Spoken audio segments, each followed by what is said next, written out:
Hello. You're listening to episode 50 of This Week with David Rovix, which you can find wherever you get your podcasts, as well as on various other platforms, which you can learn about at davidrovix.com/thisweek. This podcast ends with a song I just wrote. These podcasts, songs, albums, tours, and everything else I do are made possible by my supporters. Those among you listeners who have joined my Community Supported Art Program, or CSA. If you're able to join the ranks of the 250 or so people who are currently CSA members, this would be immensely wonderful for me and my ability to keep spending most of my time writing songs and columns, recording podcasts and albums, touring, and feeding and housing me and my family. You can read about it and join at davidrovix.com/subscribe. Okay, now to this week's missive. It's been a pretty busy week. It's always a busy week when you have a small child, much more so if you have two of them. And then, along with my wife and teenage daughter, I've been attempting to keep a small cafe going with all the multitude of little tasks this entails for all of us, and it becomes much busier.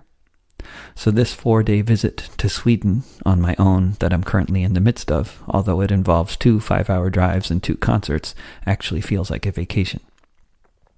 My 2 days in between gigs here at an all-ages communist summer camp north of Gothenburg have allowed me a little time not only to spend an evening puttering around the fjord in a boat with my friend Bo, a retired dock worker and dedicated Red from Gothenburg, and to hang out with a great bunch of Swedish bluegrass musicians, but to catch up on the death threats on YouTube.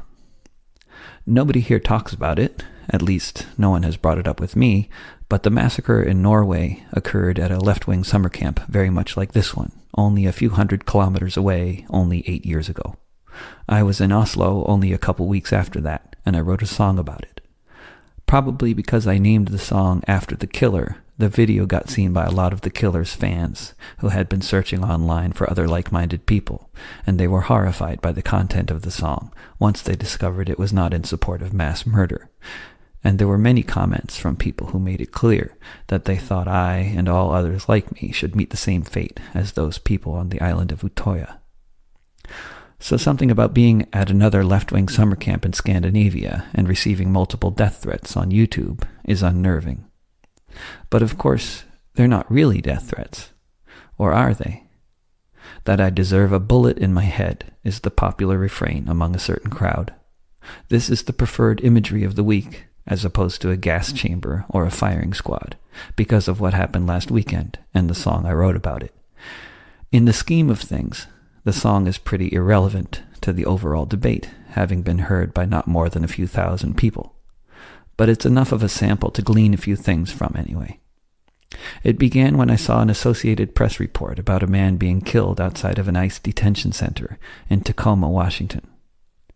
Hours after I saw this report, I started getting messages from friends, acquaintances, and comrades of the deceased from Washington State, mostly saying they didn't know exactly what happened, but that the police report was probably inaccurate, as they often are.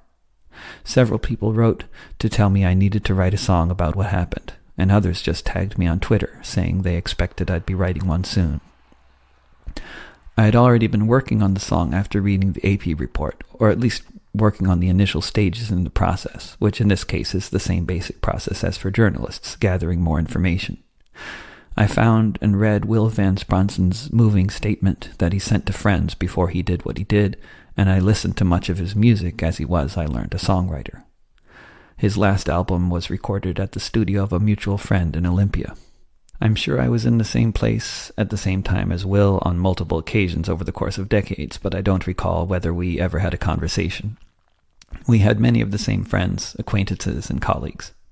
What Will did was what so many anti-fascists over the generations have talked about doing, and that many have also in fact done, in so many different scenarios, such as in and around Germany during the Third Reich. He may have had multiple reasons for doing what he did, aside from the obvious one, but that doesn't matter. What he did was he sacrificed his life in order to at least symbolically throw his body into the gears of the machine to maybe stop it from running for at least a few minutes. His intent seems clearly to have been to destroy as many buses as possible before he would be killed. The buses were those used to deport unwanted refugees. Many of these refugees, as we all should know, will be deported to their deaths, as have so many others, since they were actually fleeing, in many cases, because they found themselves on a hit list of one sort or another in their native countries. These sorts of deportations are happening all the time, of course, but what was a bit different about last weekend was Trump's announcement of the raids. We all knew they were coming, and Will acted one day before they were to commence, if ICE had followed through with their plans as announced. I am personally not about to go do something like what Will did last weekend, for a whole lot of different reasons. But it's obvious that the action he took falls into the category of an attempt to sabotage the machinery of deportation, at least temporarily. The consequences of this kind of sabotage are often death, such as when Dutch munitions workers left the gunpowder out of the bullets that were going to the front lines of the Nazi war effort in Russia. They were all deported to death camps once their righteous act of sabotage was discovered. I'm sure these Dutch workers were also called terrorists. It was a popular term back then, too, because the Western media had coined the phrase the Nazi terror at the time to describe the atmosphere of fear that Nazi rule had instilled in anyone who wasn't a rabid supporter of fascism. Of course, there were many rabid supporters of fascism back then, too.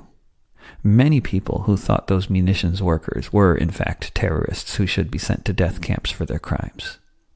If munitions workers in the U.S. sabotaged things at Honeywell like that, and U.S. soldiers ended up dying in Afghanistan as a result, you can be sure there would be many people saying the same sorts of things, and the workers might even meet a similar fate, if not death camps, probably death row. But of course, the U.S. isn't Nazi Germany. Or is it? Send her back, chant the crowds. Pretty much exactly the same chant from the fascist throngs across America that Nazis like Charles Lindbergh and Henry Ford spoke to, saying exactly the same things at a time when my own European relatives were being prevented from coming to the U.S. by xenophobic laws aimed specifically at Eastern and Southern Europeans, the undesirable Europeans. Xenophobic laws passed and enforced over decades, mainly by Democrats, incidentally. We are rapidly moving towards an overtly fascist state. If Trump is elected again, perhaps it's time to get the family out while there's still a chance. But I think it's so important to recognize that the reason we are in this situation is because of generations of misrule by both parties, generations of corruption, generations of the basic needs of the people being ignored or used for political games without ever being addressed. And now a whole generation that is poorer and dying younger than their parents, a skyrocketing housing crisis to add to so many other very real crises. Part of the misrule has been in the form of miseducation, or what the Marxists call false consciousness, that the Trump supporters believe Will Van Spronsen was a terrorist and that I should also be killed for being an anti-fascist, along with all the other anti-fascists, doesn't come from nowhere. It comes from people who have been told for generations by not just the right-wing media, but by the mainstream media and by their teachers in school and in so many other ways that America is a welcoming land for immigrants, the land of opportunity. If people play by the rules, they can achieve anything, and those who don't play by the rules deserve to be punished, and they're up to no good. We are never told about refugees or about the consequences of our country's foreign policy. In fact, we are consistently lied to from most quarters, told our country helps other countries around the world with its foreign aid and its foreign wars, and we're generally not appreciated for it. Why they chant death to America all over the world every day is never explained. The sources of the resentment are never made clear, but a smokescreen of nonsense about people resenting our supposed prosperity, freedom, and democracy is on constant display, coming from both parties' incessantly flag-waving leaderships, and most corners of the media and educational systems, both public and private. A friend once said in his opinion, 10 minutes of truth can counteract 24 hours of lies. I believe that ratio is accurate. But 10 minutes of truth cannot counteract 48 hours of lies. The ratio needs to be there. It's not magic. Truth isn't infinitely more powerful than lies. It's much, much more powerful, but not infinitely. Reading one book by Howard Zinn can cure an entire year of miseducation in high school, but to cure you of another year of it, You still have to read yet more books to continually seek out knowledge, or you will fall victim to the constant disinformation campaigns we are all being assaulted by on a daily basis from so many quarters that it can be very overwhelming and confusing for a whole lot of people. I remain convinced that most of these people who say I should have a bullet in my head are not bad people, but are victims of generations of misinformation, bad education, and propaganda. They seem to think I'm a Democrat, for Pete's sake. They don't know the difference between Hillary Clinton, Bernie Sanders, and Fidel Castro, and most of them, in addition to being profoundly ignorant, are also deeply homophobic.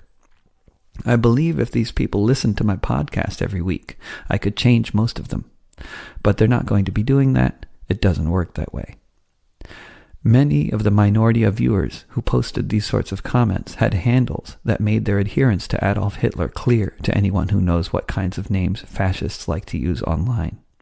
When it comes to fascists, as you may or may not already know, 88 does not refer to the number of keys on a piano, for example.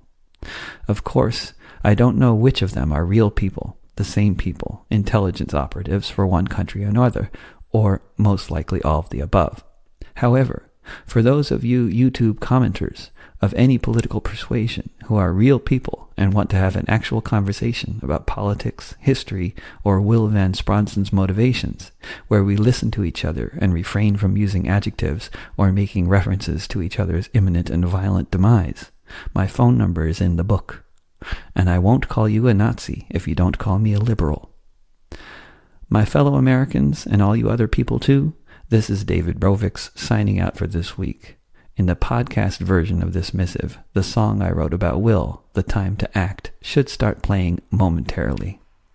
This machine burns buses. When it's 2019, but it feels like 1933. When your eyes are open, when you know the history. When your parents lived through things that looked so much like this. All the indications impossible to miss. When you've sought for your whole life to make the earth a better place, and you once again see the rising of the master race. When you know that they are coming, when they announced it in advance. When you know for many people this will be their last chance. Then you may ask the question, what can one person do when the time to act is now? And now it's up to you.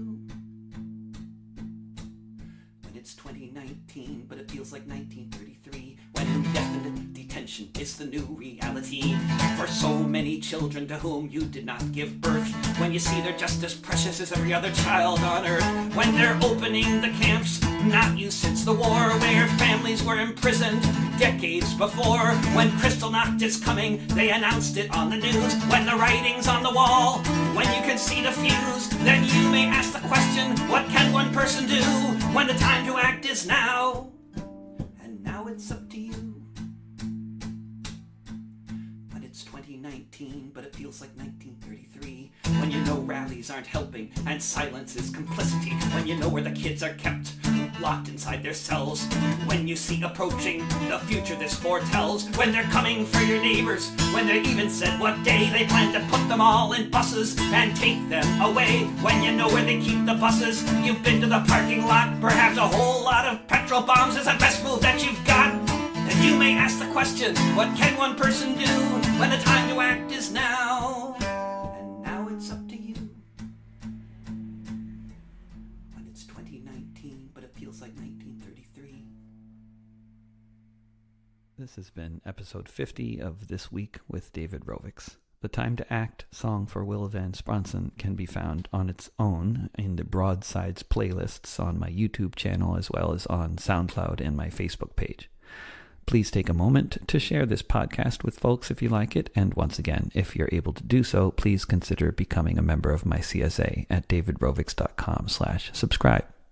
If you're in Denmark, my weekly Thursday song swap at Café Hellebeck will resume this coming Thursday, and on Friday I'll be opening the Himmelstorm Festival along with Jens Lysdahl.